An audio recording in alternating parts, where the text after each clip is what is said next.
Hello, my name's Mary, and I'm coming to you from the Children's Room at the Portland Public Library in Portland, Maine. And we're celebrating Women's History Month. And to celebrate, we're reading biographies of women famous and not so famous who have done some amazing things. Today we'll be reading Basketball Bells, how two teams and one scrappy player put women's hoops on the map. The book was written by Sue Macy and illustrated by Matt Collins. It was published by Holiday House in 2011. Nobody can ever accuse me of being a girly girl.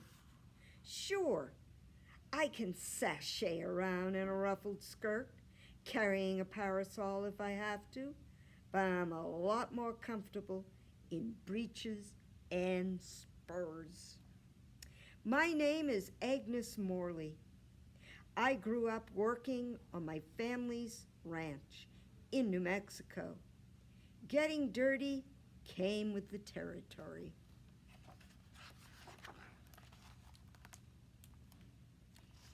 My mother hoped sending me to Stanford University would make me a lady. What would she say if she saw me now hurrying through the streets of San Francisco to play basketball? I'm sure she'd prefer that I was going to tea on the arm of a handsome gentleman. Not today. In fact, there will be no gentlemen at the game. Our opponents from Berkeley don't feel it's proper for women to perspire in front of men. I think that's silly. At Stanford, we play our games outdoors, where anyone can see us.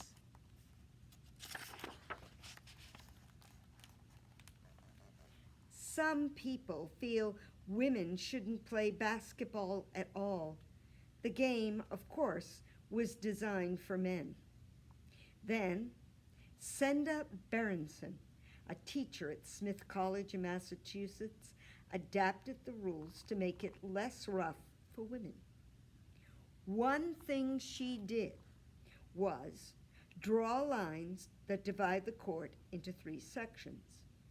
Women are assigned to a section, and they have to stay there. In the men's games, players are allowed to run all over the court.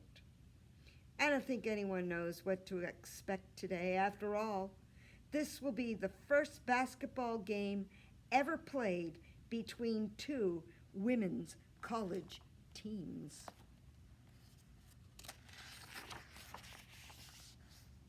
More than 500 ladies cheering at the top of their lungs welcome us into the arena. Actually, their behavior is anything but ladylike. The last time I heard such a roar, I was caught in a cattle stampede.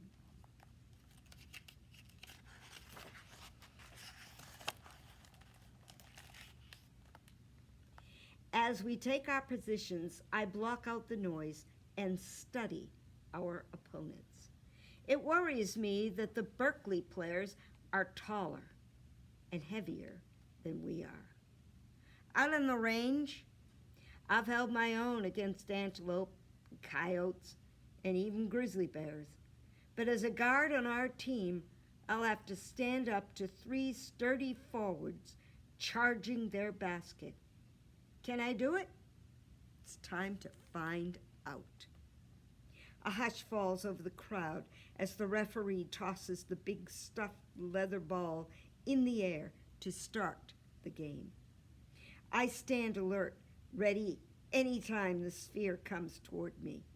When I catch it, I whip it to Stella in the center of the court. She throws it to our forwards so one of them can shoot at our basket.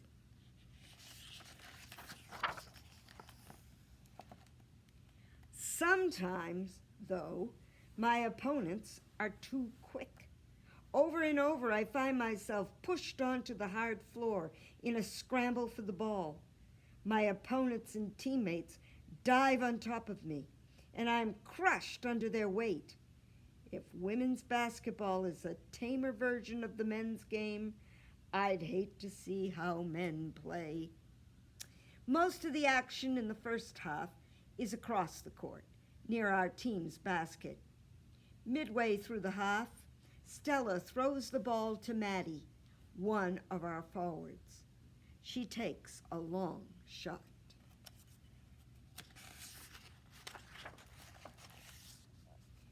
Maddie's ball sails right in. We're ahead 1-0. We have the advantage now. 2 swift passes bring the ball into the hands of my teammate Frances, but her shot misses. Worse, it knocks the basket off kilter. We have no choice but to get the janitor and his assistant to fix it. Out they come, the only men in the building. The assistant stares at us so intently, he almost knocks the janitor off his ladder. When the basket's secured, the 2 men make a hasty exit. With the ball back in play, the momentum shifts. Berkeley's captain throws a stinging pass to one of her forwards. She launches a shot that lands right in the basket. We're tied, 1-1. For the rest of the first half, we try mightily to break the deadlock, but no one else scores. Berkeley comes back from the halftime break with even more energy. It seems that the ball is always whizzing around me as our opponents push to their basket. My teammates and I jump and lunge to stop all of their shots. Berkeley's guards play just as fiercely around our basket, and neither team scores. Suddenly, a piercing whistle stops the action.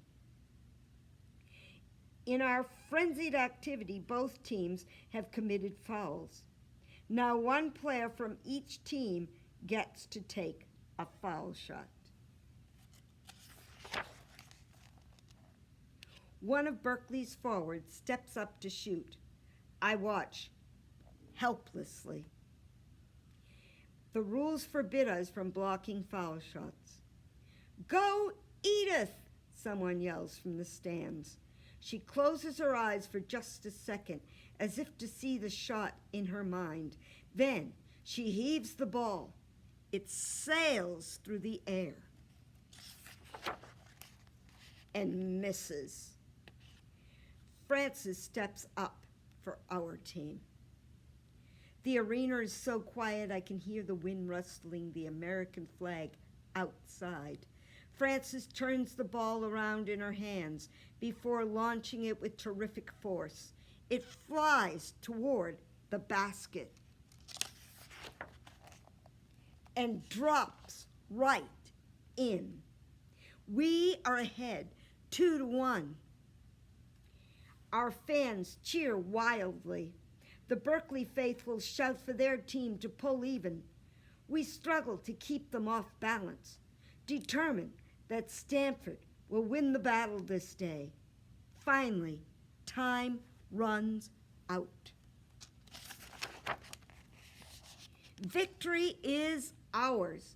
We laugh and hug one another, beside ourselves with joy. We even give a cheer for the other team, and they for us. What a sight we all are. Our hair's messy, our bloomers are torn, our faces are streaked with sweat. This might not be what my mother had in mind when she sent me to Stanford to become a lady, but I think that a lady can be tough and strong, as well as refined and polite. She can even play basketball. Now we have an author's note. Agnes Morley really did play guard for Stanford University in that historic basketball game on April 4th, 1896. Almost every account of the 40-minute game praised the power and accuracy of her passes. The San Francisco Chronicle said, Miss Morley of Stanford did some admirable work in the second half with a long, fine, straight throw, clean from the shoulder, as though a man and not a girl were flinging the sphere. According to the San Francisco Examiner, Agnes also was the player who recounted the highlights of the game for her classmates when the team returned to Stanford. The game had been played at the Page Street Armory in San Francisco, a neutral site between Berkeley and Stanford. That, as well as her intriguing personal background, made her the perfect player to focus on in this story. All of the details about Agnes's childhood in New Mexico are true. After graduating from Stanford in 1899 with a degree in economics, she went on to become a successful writer and the mother of 4 children. In 1941, at age 67, Agnes published an award-winning memoir titled No Life for a Lady. This book, which looks back at her life growing up in New Mexico, was called The Richest Chronicle of Western Life from a Woman's Point of View by the New York Times. Agnes lived much of her adult life away from New Mexico, but she returned there after the death of her husband in 1944. She died at her ranch in 1958 at age 83. Agnes is not the only player from the 1896 basketball game who went on to achieve great things. 2 of the women from Stanford's opponents, the University of California at Berkeley, became medical doctors. One became a nurse. Another became a college professor and an expert on plant science. At least 2 Stanford players became teachers, including Frances Tucker, who scored the game's winning basket. Many of the women also married and gave birth to future athletes. Stanford's captain, Stella McCrae, had 3 sons who became sports stars at the university. Agnes Morley's son, Norman Cleveland, won a gold medal in rugby at the 1924 Olympic Games. Women's basketball continued to grow in the 20th century, though early on, intercollegiate play was limited by physical educators who worried that female athletes would push themselves too hard in the quest for victory. The Olympics added women's game as a medal sport in 1976. And in the 1980s and 1990s, women's college ball entered the big time. Powerhouse teams from the universities of Tennessee and Connecticut built dynasties, and an ever-expanding roster of challengers, including Stanford, vied for championship titles. 100 years after the contest portrayed in this book, a U.S. gold medal at the 1996 Olympics led to the formation of 2 women's professional leagues, including the WNBA. Fittingly, during its initial years, no school sent more players to the WNBA than Stanford. So we've been reading Basketball Bells, how two teams and one scrappy player put women's hoops on the map. The book was written by Sue Macy and illustrated by Matt Collins. The book was published by Holiday House in 2011. And my name is Mary, and this is just one of the books we're reading for Women's History Month. I hope you have enjoyed it, and make sure you listen to the other stories that we are sharing this month. I'm coming to you from the children's room at the Portland Public Library in Portland, Maine. Until next time, bye-bye.